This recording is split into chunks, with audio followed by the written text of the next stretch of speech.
Welcome to Bat Signals from the Multiverse presents Gotham Files. Every month we investigate Gotham City's biggest stories, reviewing Batman, Detective Comics, Absolute Batman, and all the mysteries that have the fans talking.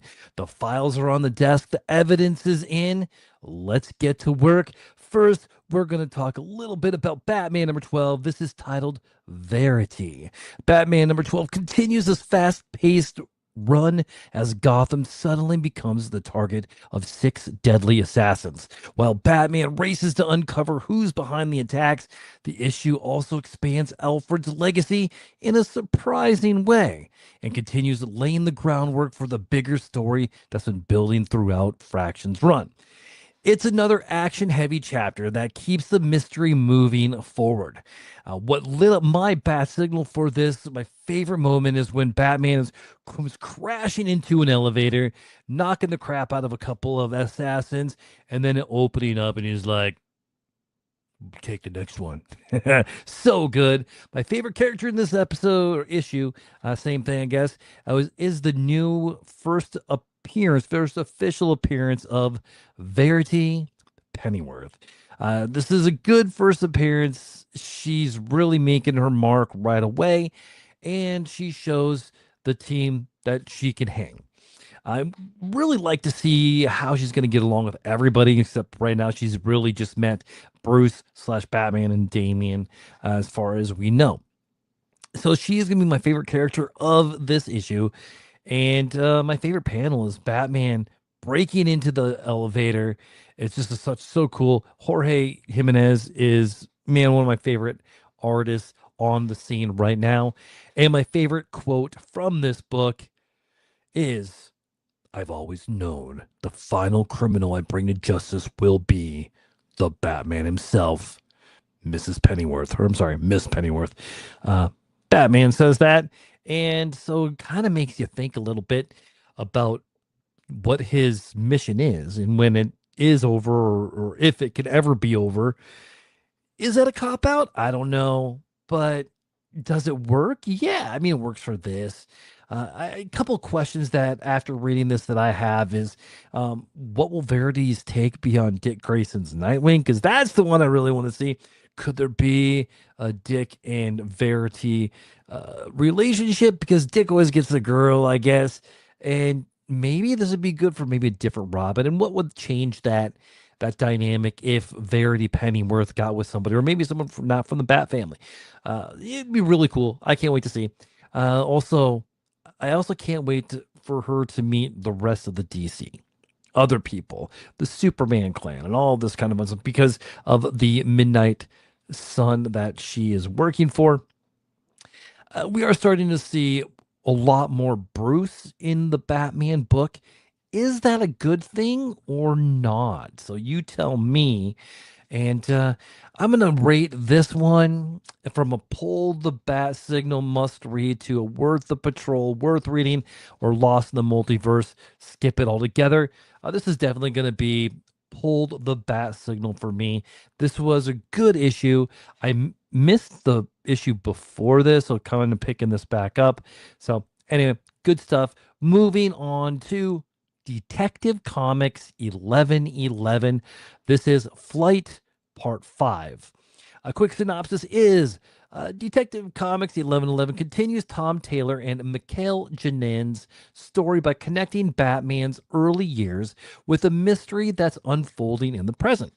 As Bruce, Green Arrow, and Black Canary confront the consequences of a forgotten tragedy involving the original Prion, a new young hero forces them to revisit choices they thought were buried in the past. The issue leans heavily into the mystery, character relationships, and long term consequences while setting the stage for the arc's finale. What lit up my Basilis is the cover. Absolutely. I'm a huge Green Arrow fan. I love Black Canary. Anytime you put them together, especially with Batman, because they work. All the three work as a great team. Anyway, I am 100% in. My favorite moment in this issue was learning about the Flight Squadron Delta. And what that is it was one of Batman's first teams.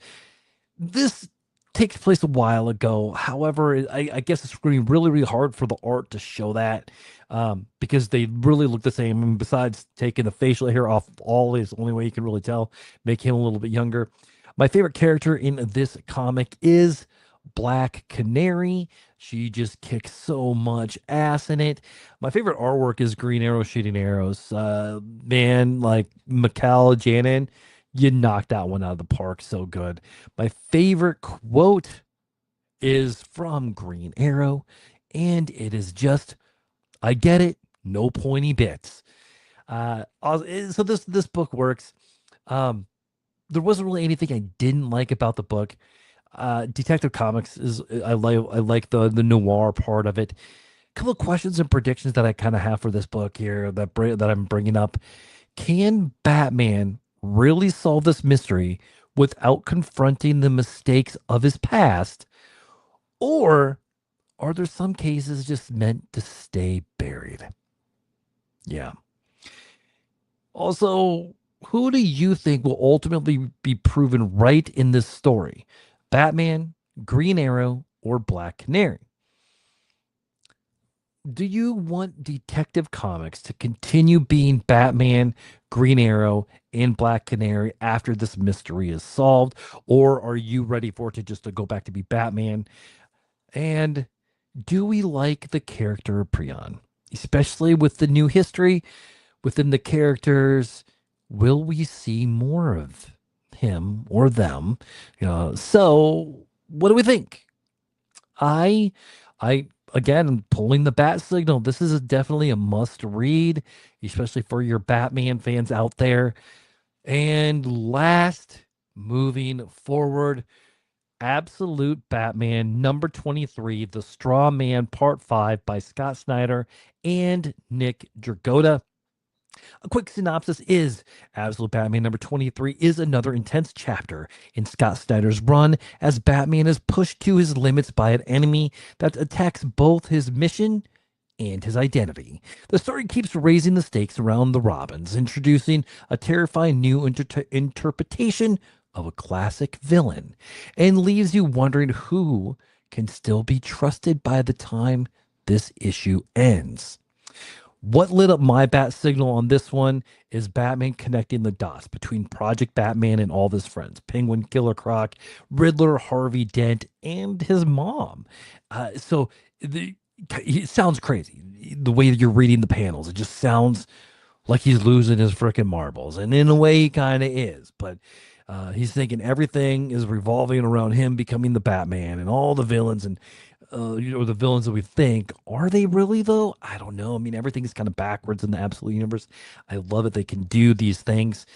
My favorite character is Absolute Batman. Absolutely Batman. I love this take. It's almost like the Max. If you like the Max, you're gonna like Absolute Batman. And if you haven't heard of Absolute Batman by now, I'm surprised. My favorite artwork in this issue was the panel of Scarecrow Batman with a dead Robin in one of its spikes and one of his shoulder spikes. So cool. Spoiler alert: a Robin dies. I didn't really have a favorite quote in this one. This one was really heavy on the reading. There was a lot of panels to go through. Lost me a couple times. So this is a gritty story. It works well. I am ready for this one to move on to something different. I will see where it's gonna go. Couple of questions or slash predictions that I have. Did they really kill Tim Drake? And if so, will the Robins come at him harder? They have done such a good job redefining the villains. Do you want to see them continue down this path or become moreover allies to Batman in the Absolute Universe? And last, I want to keep the Robins against Batman. but I do want Dick Grayson to become absolute Nightwing and fight alongside Batman in some way. And the cracks are there between the Robins. He's going to go off. He's going to be Nightwing, my prediction. Anyway, my bat rating on this one is definitely going to be worth the patrol, worth reading. If you're collecting Batman, you're going to get these 3 issues.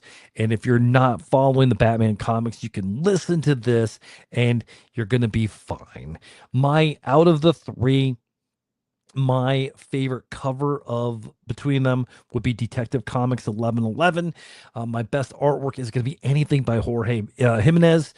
My favorite panel out of the 3 is going to be Batman in the elevator, along with my favorite quote is going to be, I've always known the final criminal I bring to justice will be the Batman himself, Miss Pennyworth, Batman. Best character is the introduction of Verity Pennyworth. So the best book out of the 3, the best Batman file or best Gotham Files this month is going to be Batman number 12. I like what Matt Fraction is saying about the character. I like we're getting a lot of Bruce, we're getting a lot of Batman. We're not trying to reinvent the wheel, but in doing so, we're getting a good take on it. That's what it is. It's just a good book. And finally, my nerdy and questionable words of wisdom. Every mystery isn't solved in a single issue, and neither are challenges in our lives. Keep looking for the next clue, trust the process, and don't quit before the final page. Till next time, keep your bat signal lit. What books are you looking forward to next month? I know I still got Kylo Ren book to read. I still got Firestorm to read. So all sorts of good stuff. This closes this month's Gotham Files. Which did you enjoy the most? What lit up your bat signal this month? Until next time, no matter what universe you call home, keep your bat signal lit.